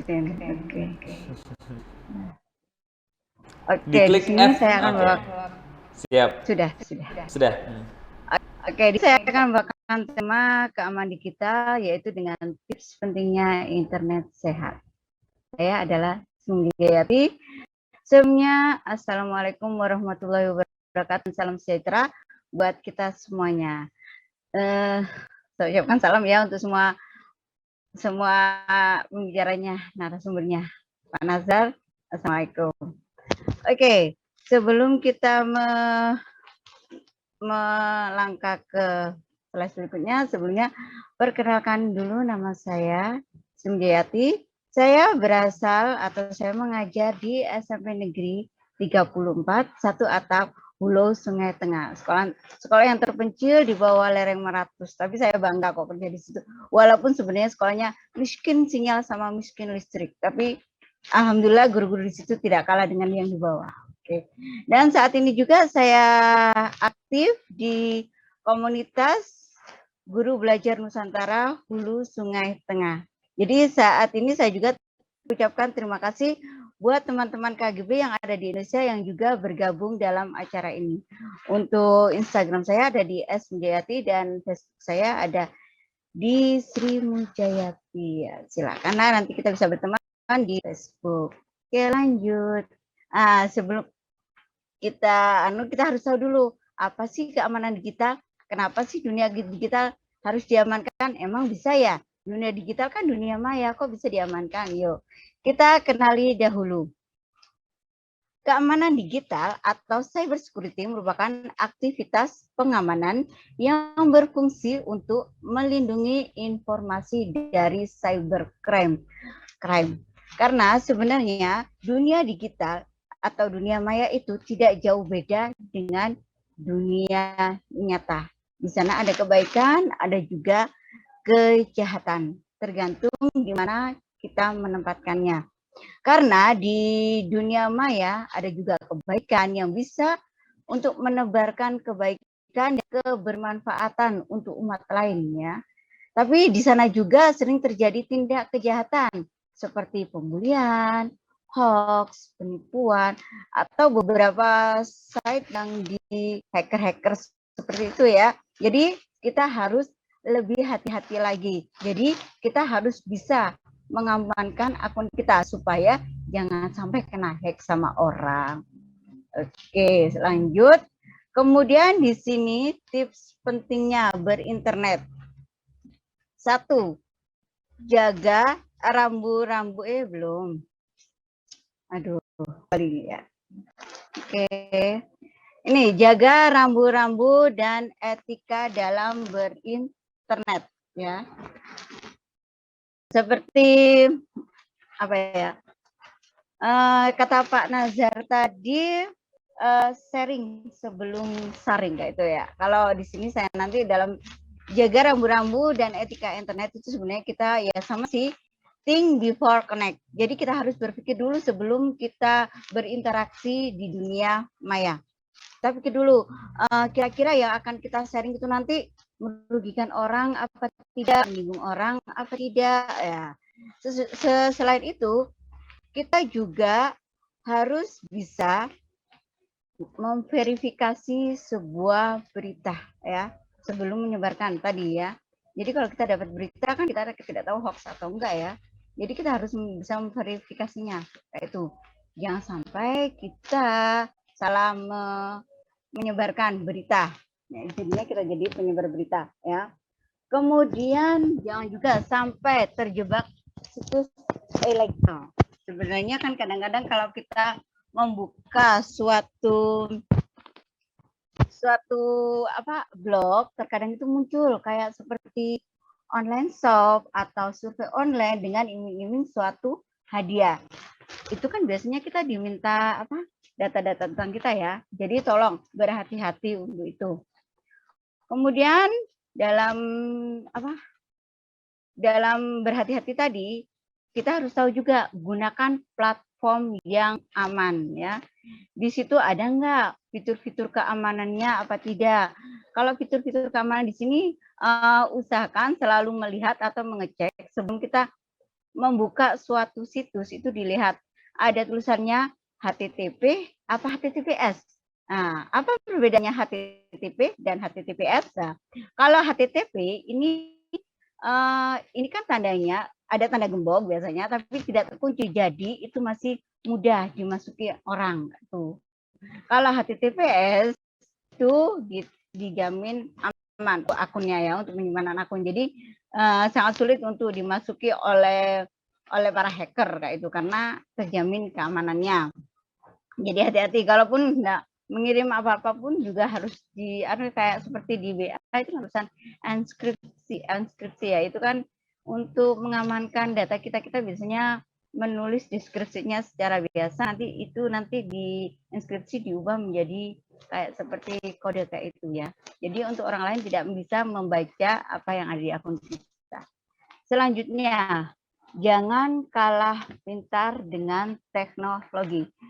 Seperti kata Mas Alex tadi, jangan kalah dengan mesin. Manusia bukan robot dan robot pun bukan manusia. Oke, di sini data kita itu harus dirahasiakan. Data rahasia simpan offline. Maksudnya begini, untuk data-data yang rahasia kita seperti kayak KTP, KK atau nomor rekening itu sebaiknya kita simpan secara offline. Jadi kita perlu juga sih sepertinya hard disk yang bisa menyimpan data sampai berapa tera kayak itu, karena selama data kita tidak berada di online, biarpun kita memunculkannya hanya berapa detik saja, itu pun sudah bisa dibobol orang, bisa dibaca orang. Jadi berhati-hati ya. Kalaupun semisal kita diminta untuk menampilkan kayak KTP, itu cuman harus di-enskrip biar tidak terbaca sama orang ya. Kemudian di sini ada komunikasi password dan sering mengubahnya. Maksudnya kita selalu merubah dengan secara rutin sih, secara rutin harus mengubah kombinasi ya. Kombinasi password yang aman itu kalau bisa sampai 12 digit lah, paling enggak itu perpaduan antara huruf besar, huruf kecil, kemudian ada simbol, ada angka, sehingga tapi ingat yang mudah diingat oleh kita. Karena kalau kita sendiri bikin password yang ribet, kita lupa, kita juga yang susah kan. Jadi yang mudah diingat untuk kita tapi susah dikenali sama orang. Jangan kayak tanggal lahir yang dipasang atau nama anak atau apalah. Pokoknya yang hanya kita yang tahu, mudah mengingat dan tidak mudah ditebak orang.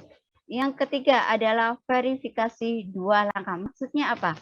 Pertama kita kan pakai password. Nah, itu kita kasih lagi tambahan, yaitu kodean sekali lagi. Jadi di sini hitungannya kita ada 2 kunci untuk membuka akun kita. Jadi bukan cuma 1 password aja, kan 1 password oke, lepas. Kemudian ada password lagi yang harus dibuka juga.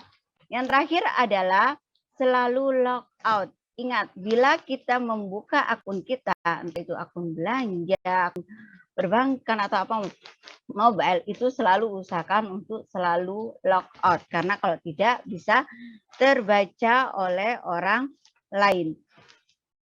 Kemudian ya seperti kayak sosmed, email dan akun pribadi juga itu ya, jika orang-orang yang jahil, jadi kita emang harus selalu log out. Kemudian yang ini tipsnya lagi lah, tipsnya yaitu 4 hal yang harus diperhatikan, yang harus selalu kita gunakan untuk mengupgrade diri kita, yaitu apa saja kah? Knowledge, skill, value, sama attitude. Kalau knowledge, pengetahuan di sini kita sebagai pengguna harus cukup pengetahuannya dalam menggunakan internet. Yaitu tadi, jangan sampai kalah dengan mesin. Kita harus selalu menggrade pengetahuan kita. Kita harus mencari tahu perkembangan yang sedang terjadi di dunia digital saat ini. Jangan pernah mau kalah ya. Bukan berarti kita harus canggih, enggak. Pokoknya kita jangan sampai ketinggalan informasi. Seperti itu ya. Kemudian skill. Kita itu harus terampil dalam berselancar di internet. Kalau kita tidak mampu berselancar dengan baik, kita bisa terjebak seperti tadi. Terjebak di suatu situs yang membahayakan bisa juga, atau kita salah kamar seperti itu ya. Jadi hati-hati. Jadi kita harus terampil dalam berselancar di internet. Untuk yang selanjutnya adalah value atau nilai. Kita tetap harus sadar bahwa diri kita itu adalah manusia. Jadi kita harus tetap mempertahankan nilai sebagai manusia dimanapun kita berada. Maksudnya begini, harus bisa kalau menyebarkan suatu konten, usahakanlah itu konten-konten yang bermanfaat, yang ada kegunaannya untuk umat, bukan malah konten-konten yang bisa menyesatkan atau menjuruskan orang lain. Kemudian yang terakhir adalah ya seperti tadi ya, value ya, kontennya mencerminkan pribadi, yaitu tadi kalau kita menyebarkan konten-konten yang kada bagus kan jadinya terlihat oh ya kan sudah branding, personal branding, menciptakan personal branding kita ya. Jadi usahakanlah untuk selalu menampilkan yang bagus-bagus ya, karena yaitu tadi kita manusia, kita masih punya adab ya. Jadi jangan kalah sama mesin dan jangan mau dikalahkan oleh mesin. Oke. Yang terakhirnya, terima kasih. Demikianlah penjelasan dari saya. Terima kasih. Saya kembalikan ke Mas Amal.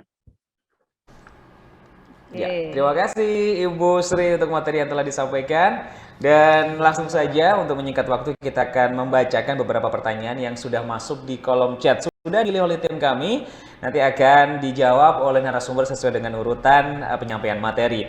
Yang pertama ini datang dari Supia, ditujukan kepada Mas Alexander Dimas. Pertanyaannya adalah, sekarang banyak sekali lapangan pekerjaan baru terutama di dunia digital yang tidak pernah ada sebelumnya. Nah, kebanyakan bisa dipelajari secara otodidak ataupun melalui kursus-kursus non-akademik. Apakah ini berarti pendidikan formal sudah kadaluarsa dan tidak relevan? Menurut Mas Alexander Dimas seperti apa? Silakan Mas. Ya, terima kasih Mas Amal untuk pertanyaannya. Oke, kalau dari saya mengutip dengan apa yang dikatakan Pak Menteri Pendidikan kita, bahwa pendidikan informal tidak menjadi satu-satunya poin utama untuk bisa kita dapatkan, untuk bisa kita mendapatkan peluang-peluang besar di masa depan, apalagi khususnya untuk tren pekerjaan yang ada di masa depan, dan juga bisnis hal baru yang akan terjadi di masa depan juga. Maka dari itu, untuk seperti yang disampaikan juga Pak Menteri, Mas Menteri ya, di sini melihat bahwa silabus atau mungkin kurikulum kita dari pendidikan sendiri sudah banyak melakukan improvement untuk bisa sesuai dengan adanya tren pekerjaan dan usaha yang akan ada di masa depan, dan juga banyak sekali resource dari internet ya khususnya, dan juga untuk source online pendidikan yang bisa kita juga ikuti teman-teman, yang di mana akan latih soft skill kita menjadi lebih baik, menaikkan kreativitas kita juga, dan intinya kita tidak hanya difokuskan untuk pendidikan yang formal, tapi juga melatih soft skill dan leadership kita, terutama di pendidikan yang informal juga. Formal dan informal tetap harus balance, entah dari 10 tahun yang lalu atau 10 tahun yang akan datang tetap sama. Kuncinya adalah balance pendidikan informal dan formal itu sendiri. Itu dari saya, Mas Amal, mungkin bisa membantu. Terima kasih. Terima kasih Mas Alexander Dimas. Kuncinya adalah balance antara pendidikan formal dan juga informal. Sambil jalan saja, dua materi, dua kubu tersebut digabung jadi satu, saling menunjang kok biasanya ya. Oke, dari pertanyaan pertama kita akan bergeser ke pertanyaan kedua, datang dari Novi Handiani. Untuk pertanyaannya ditujukan kepada Pak Nazar.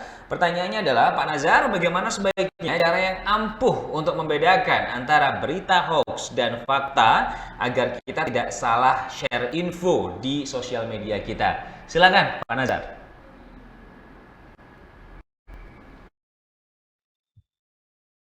Baik ya, dari Mbak Nopi Handayani ya. Ya. Oke, jadi bagaimana sebaiknya cara kita mampu untuk membedakan antara berita hoax dan fakta ya. Oke, Iya. baik. Jadi yang pertama yang perlu kita membedakan caranya ya. Nah, simpel saja sih. Kita lihat ya beritanya atau benar, misalkan benarnya jelas enggak gitu kan. Ini nama situsnya jelas atau tidak. Kemudian judul umumnya itu provokatif biasanya. Nah, kemudian yang ketiga, cek and recheck dulu dari berbagai sumber yang lain, referensi yang lain. Kemudian juga cek foto dan videonya. Nah, kemudian juga yang terakhir, yang kelima, nama penulisnya jelas, sumbernya jelas gitu. Nah, kira-kira itu yang pertama ya, 5 hal untuk menjawab pertanyaan tadi, bagaimana kita cara membedakan berita hoax. Itu mungkin Mas Amal. Itu saja? Oke, baik. Ya. Terima kasih Pak Nazar untuk beberapa tips bisa diterapkan langsung ya oleh beberapa teman atau yang mungkin merasa saya masih bingung ini membedakan hoax dan fakta. Jadi intinya adalah ditahan dulu, jangan asal forward, jangan asal share. Kita pastikan dulu, cross check kembali, verifikasi kembali untuk materi yang ada. Oke, kemudian pertanyaan berikutnya ditujukan kepada Kak Nadia, datang dari Widya Risma. Pertanyaannya adalah, Kak, kalau kita sudah membagi-bagi uang kita untuk keperluan tabungan dan lain-lain, namun ternyata budget yang kita sisihkan untuk keperluan sehari-hari masih kurang sehingga ada keinginan untuk mencuil tabungan kita. Nah, bagaimana cara menentukan tingkat kearjenan kebutuhan di luar budget kita sehingga kita tidak sembarangan mengambil tabungan kita? Gimana menurut Kak Nadia? Silakan. Jadi terima kasih buat pertanyaannya Kamal dan Kak Widya tadi ya yang ngasih pertanyaan. Untuk menentukan bagaimana sih kita perlu atau tidak mengambil yang namanya tabungan kita untuk membeli sesuatu karena mungkin penghasilan kita kurang cukup atau mungkin ada sesuatu yang datang. Itu balik lagi dari prioritas teman-teman ya. Kalau misalnya tidak penting dan cuma kita kepengenin aja, mendingan jangan. Kalau misalnya itu memang perlu dan sangat penting, sangat urgent untuk sesekali membeli atau memakai uang tabungan kita, mungkin tidak apa-apa. Dan ingat, kalau misalnya kita punya cicilan, jangan lebih dari 30% pendapatan kita, seperti itu. Oke, baik. Tidak boleh lebih dari 30% pendapatan kita. Oke, saya ambil itu. Cicilan banyak. Baik, karena dia terima kasih banyak untuk pencerahannya. Baik, serta juga bagi saya sendiri di sini ngomongin budgeting. Baik. Oke, dari sini kita akan bergeser ke pertanyaan terakhir, the last question. Ini datang dari Yunita, dari Siska. Sebentar, saya cek lagi. Oke, dari Siska, betul. Sebentar, masih ada kendala di sini. Nah, kepada Ibu Sri Mujayati. Pertanyaannya adalah, gadget sekarang digunakan oleh seluruh kalangan, bahkan anak-anak. Terkadang anak-anak juga ikut-ikutan untuk memberikan komentar hate speech dan belum paham dampak yang dapat terjadi. Bagaimana kita bisa mengontrol mereka agar tidak sembarangan suka berkomentar seenaknya? Jadi ini mungkin treatmentnya dari orang tua kepada anak-anak. Bagaimana menurut Ibu Sri? Silakan. Ya, oke. Saya coba menjawab pertanyaan dari Ibu Siska Wulandari ya.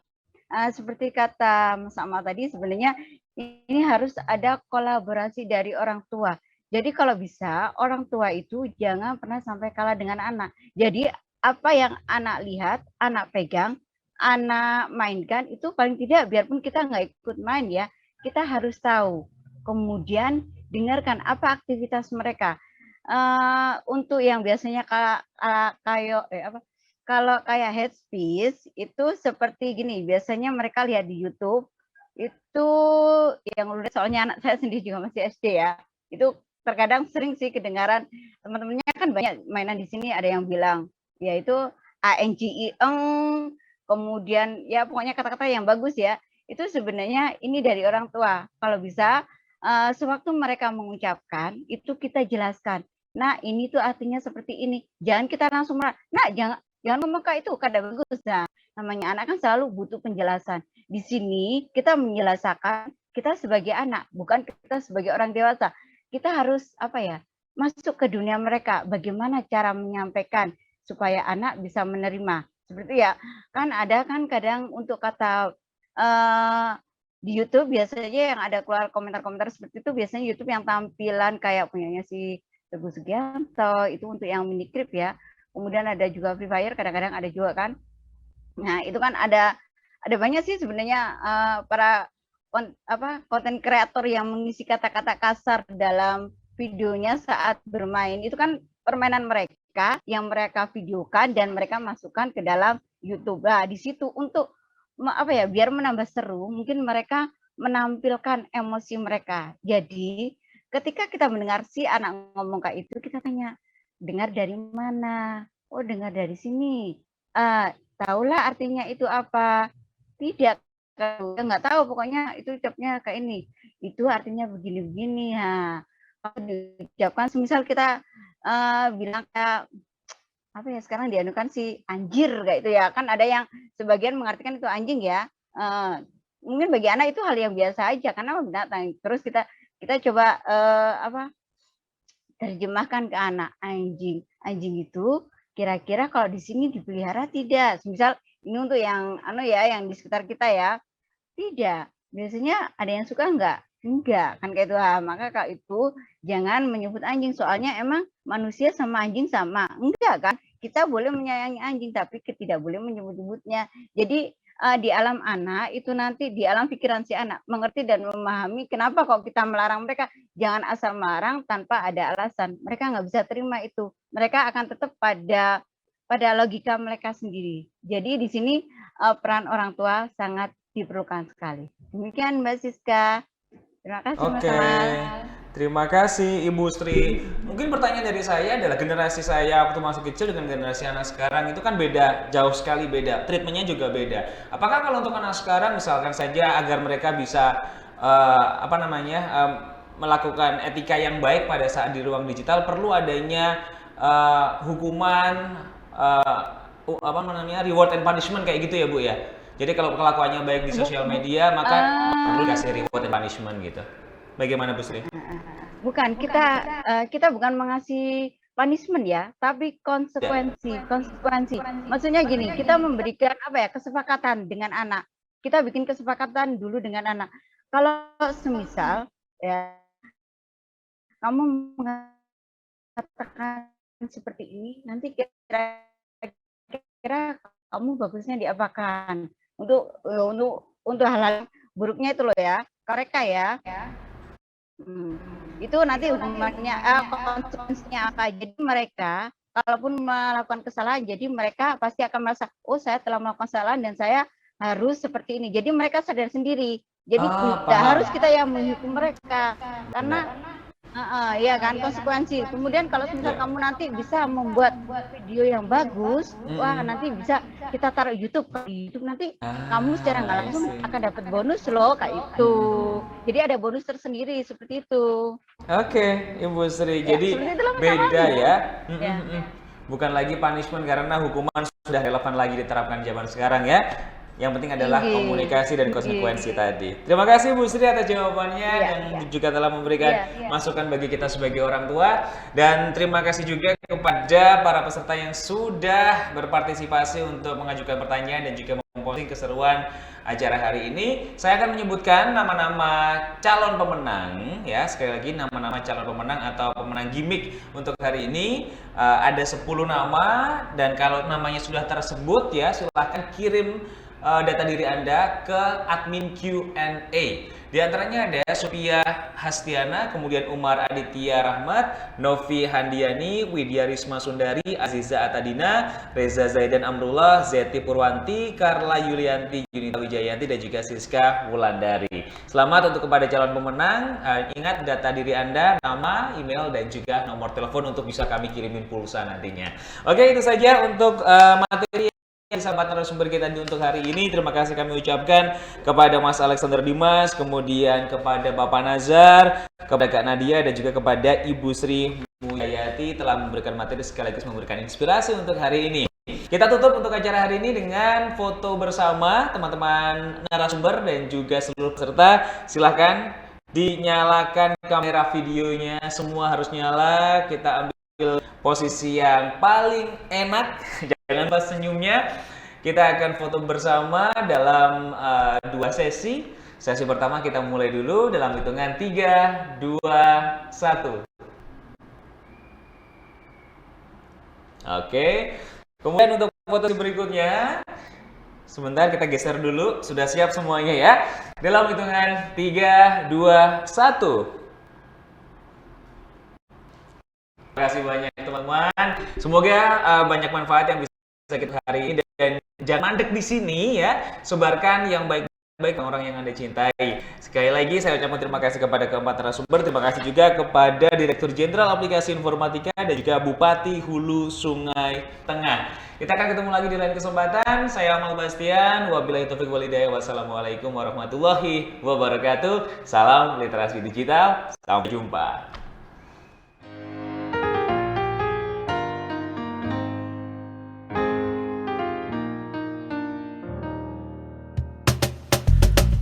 Tolong aku melolong, baca sosmed bikin aku bengong. Banyak berita isinya bohong, bikin orang jadi saling menggonggong. Seperti ada niat sebar kebencian, tanpa peduli akan ada kerugian. Seperti dapat munculnya permusuhan, karena tertipu jadi curigaan. Gue pernah baca hoax di sosmed yang jadi merugikan tukang trompet. Katanya trompet bisa bikin kanker, trompet sih cuma bisa bikin bibir doer. Sylvester Stallone dibilang mati, Brad Pitt juga dibilang mati, Mr. Bean, Jackie Chan juga dibilang mati. Seneng banget doain orang mati. Harusnya ada etikanya bermain sosial media. Tak bisa asal mengirim tanpa dipikirin, bisa fatal akibatnya.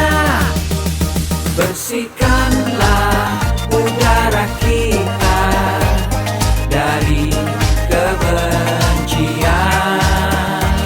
Sebarkan saja cintamu untuk Indonesia. Wahai kepada pengguna sosmed, mari bersatu sampai lengket. Jagalah persatuan, jangan lobet. Hati-hati banyak tukang copet. Hey, jangan sampai salah posting, bisa bikin orang jadi pusing. Cek dulu itu penting, jangan jadi cepat terpancing. Gue pernah takut salah minum, karena bahaya buat tulang sumsum. Hampir semua merek disebutkan, gara-gara itu gue kehausan. Gue tertipu isu PKI, katanya jutaan sudah dipersenjatai. Akibatnya gue keluar biaya, bikin persembunyian bawah tanah. Harusnya ada etikanya bermain sosial media.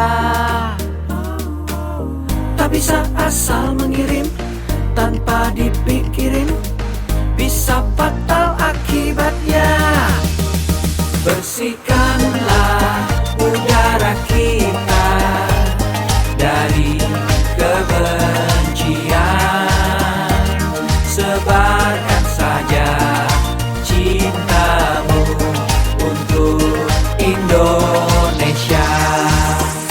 Bersihkanlah udara kita dari kebencian.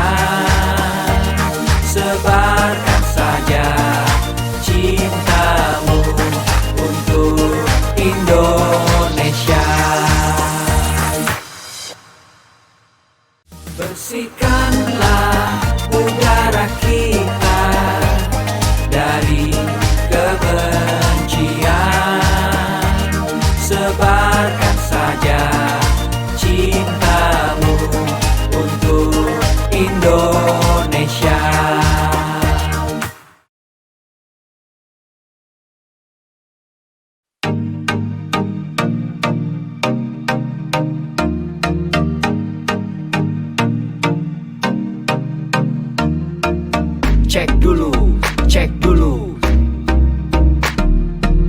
Cek dulu, cek dulu. Yo, kini saatnya kita harus tambah pintar. Jangan jadi orang yang mudah sebar-sebar, karena belum tentu itu berita benar. Kalau nggak ngerti, ayo belajar. Mulailah curiga jika sudah suruh-suruh. Sebarkanlah, hey, tunggu dulu. Periksalah kalimat, kok banyak tanda seru. Banyak huruf besar, mata gue jadi ngilu. Coba dicari beritanya dulu. Mendingan begitu daripada keliru. Apa untungnya sebar kabar palsu, daripada nanti kamu yang malu. Cek dulu, daripada nanti kamu yang malu. Cek dulu, siapa tahu hoax. Yuk. Hello. Hello. Hello. Siapa tahu hoax. Yuk. Hello. Hello. Hello.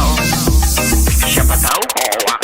Hoax itu konten yang negatif, tujuannya itu ya provokatif. Paling cocok buat orang yang sensitif. Kalau ke gue ya gak efektif, tapi semua suka yang positif. Misalnya video yang inspiratif, meme yang lucu, itu juga sip. Positif, kreatif, dan produktif. Coba dicari beritanya dulu. Mendingan begitu daripada keliru. Apa untungnya sebar kabar palsu, daripada nanti kamu yang malu. Cek dulu, daripada nanti kamu yang malu. Cek dulu, siapa